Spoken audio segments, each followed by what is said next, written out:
Gusto saludarlo, soy el doctor Rodolfo Uribe Valle, soy cirujano plástico certificado y me encuentro en la ciudad de Irapuato, Guanajuato. Les voy a platicar sobre la enfermedad por implantes porque es una situación que creo que empieza a haber cada vez más información circulando en redes sociales, y lo que siempre he dicho es que la información debe de venir de las personas que nos dedicamos a esa área específica. Y en este caso, la enfermedad por implantes pues nos atañe específicamente a los cirujanos plásticos. Les voy a dar la historia sobre esta situación y darles mi punto de vista personal, pero con el sustento de mi experiencia y de la información que he encontrado en artículos de cirugía plástica. La enfermedad por implantes nace porque alguna persona que es influencer en redes sociales en algún momento se pone unas prótesis, empieza a tener sintomatología muy inespecífica sobre malestares generales, alteraciones del estado de ánimo, dolores articulares, no sé si caída de cabello y cosas por el estilo. Y entonces ella asume que tiene relación con sus implantes, busca a quien le quite los implantes, le haga una explantación, y después de eso menciona que se le quitan la sintomatología, y entonces dice, su conclusión, y además muy obvia, es: pues si yo tenía esos síntomas, me quito los implantes y se me quitaron, pues entonces los implantes causan esa enfermedad. Y entonces empieza a hacer una campaña y decir: no te pongas implantes porque eso es peligrosísimo, te vas a sentir muy mal, es la peor decisión poner un cuerpo extraño dentro de ti, y esta enfermedad por implantes, la bautiza ella, te va a ocasionar todos estos síntomas. Y no va a ser raro que en redes sociales alguien va a empezar de pronto a decir: oye, pues fíjate que a mí también me duele la cabeza y traigo implantes, y a mí también he notado caída del cabello, y yo creo que son por los implantes que traigo. Es muy importante que cuando nosotros tomamos decisiones en medicina, estas estén sustentadas en evidencia. Nosotros ejercemos una medicina basada en evidencia.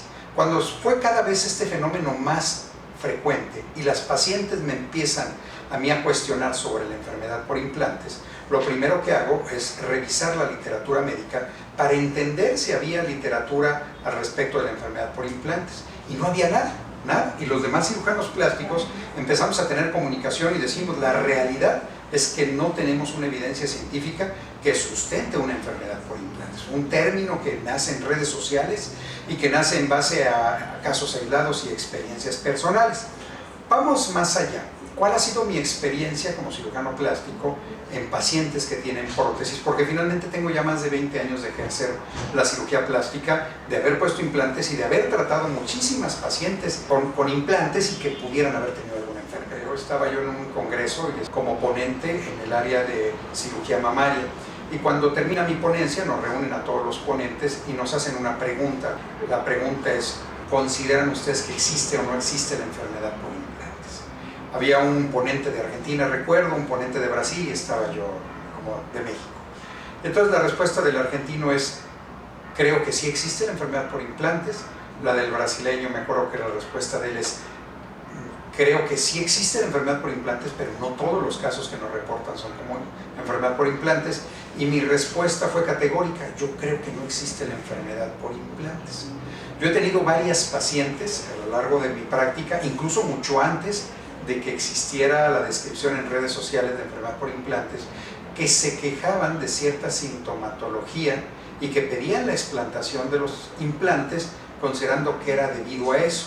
Y precisamente analizando estos casos de estas pacientes, mi respuesta era que no existía la enfermedad por implantes. En los casos que yo tuve en particular, siempre encontré un factor psicológico asociado al rechazo del implante que podía desencadenar la idea de que el implante les estaba causando algún tipo de problema. Y por eso era que lo retiraba, porque la paciente lo pedía que lo retiráramos. El día de hoy una paciente me dice: oye, doctor, no me quiero poner los implantes porque me da miedo que vaya a desarrollar un síndrome de Asia. Dije: bueno, vámonos por partes. A ver, una cosa era la enfermedad por implantes, el síndrome de Asia es otra cosa muy diferente. El síndrome de Asia lo describe en un artículo un cirujano plástico mexicano de la Ciudad de México, que se encuentra en el Hospital General de México y que ha manejado muchísimos pacientes que tienen sintomatología por modelantes, porque les inyectan algo adentro del cuerpo, no porque traigan prótesis. Y estos modelantes han sido de lo más variable. Casi siempre es aceite mineral para bebé, pero a veces les sacan cosas que les llaman biopolímeros, que los biopolímeros no existen, no están autorizados para ponerse por los problemas precisamente que causan, bueno, hasta aceite de carro y y parafina derretida les han inyectado, esa enfermedad por modelantes pueden dar un síndrome de Asia, pero los implantes no se han asociado a eso. Si analizáramos la enfermedad por implantes, me encontré un artículo muy interesante hecho por cirujanos plásticos. Dicen, a ver, tenemos que hacer un análisis científico de la situación, porque el hecho de que no haya nada estudiado y ni escrito no lo descarta, estudiémoslo. Y entonces hicieron un estudio que me pareció muy interesante porque es muy aclarador del tema.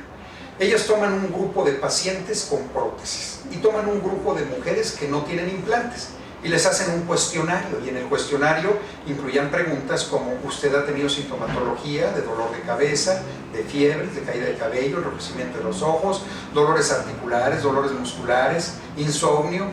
Una variedad de preguntas. Y luego analizan todos los datos y dicen, ¿sabes qué? Si encontramos un grupo importante de mujeres que tienen implantes, que tienen esta sintomatología, pero cuando analizan el grupo de mujeres que no tenían implantes, también encuentran un grupo importante de mujeres que tenían la misma sintomatología y no tenían implantes.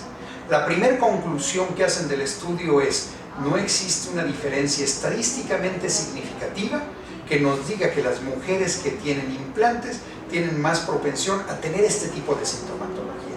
Pero van más allá, dicen, bueno, ya sabemos que no es el implante o no tiene relación con el implante. ¿Qué está pasando entonces? Porque algo tienen. Y entonces hacen dentro de su interrogatorio otra serie de preguntas que te les voy a decir que son muy importantes, y además les toman exámenes de sangre para ver su estado general de salud, incluyendo biometrías hemáticas, químicas sanguíneas, determinaciones de cómo funcionaba el riñón, el hígado, el azúcar, que no tuvieran anemia, todo eso. Pero incluyen algo bien interesante, y es determinación de metales pesados en sangre, y encuentran una relación estadísticamente significativa entre la sintomatología que referían las mujeres, tuvieran o no implantes, con niveles elevados de metales pesados en sangre. Y dicen, bueno, ya sabemos que esta sintomatología tiene más relación con intoxicación con metales pesados. ¿Y de dónde está viniendo esa intoxicación? ¿Qué más podemos encontrar? Había una pregunta sobre la dieta de las pacientes, tuvieran o no implantes, y encontraron algo bien interesante, que había una diferencia importante entre aquellas que eran vegetarianas y veganas, con niveles más elevados de metales pesados en sangre y con sintomatología en su organismo relacionada con esta intoxicación. Es decir, al parecer las pacientes que tienen una dieta vegetariana o vegana, al comer mayor cantidad de vegetales, era su fuente probable de intoxicación de metales pesados, que se podía demostrar por niveles sanguíneos y que correlacionaba directamente con toda esta sintomatología. Entonces, habría que revisar en base a esto si esos síntomas que está teniendo usted, sea que tiene implantes o no tenga implantes, su causa es cualquier otra enfermedad. Esa es la conclusión a la que yo puedo llegar después de haber revisado los artículos, de haber indagado con demás colegas y de haber hecho una retrospección a estos 20 años de experiencia. Al día de hoy puedo, con la información que existe, decir libremente que mi paciente que desee ponerse unos implantes puede ponerlos con su margen de seguridad adecuado, y también por otro lado puedo decirles que cualquier paciente es libre de quitarse los implantes en cualquier momento que lo desee por la circunstancia que sea, y eso es la conclusión final de esto. Entonces, enfermedad por implantes, ¿existe o no? A mi manera de ver, sigo pensando categóricamente que no existe. Soy el doctor Rodolfo Uribe Valle, espero que les haya gustado este video. Si les gustó, denle like, suscríbanse para ser los primeros en ver este video y que sean los primeros en enterarse de todo lo que nosotros publicamos. Síganos en nuestras redes sociales, Facebook, Instagram, TikTok y YouTube. Bonita tarde a todos y vamos a seguir con nuestra consulta. Gracias.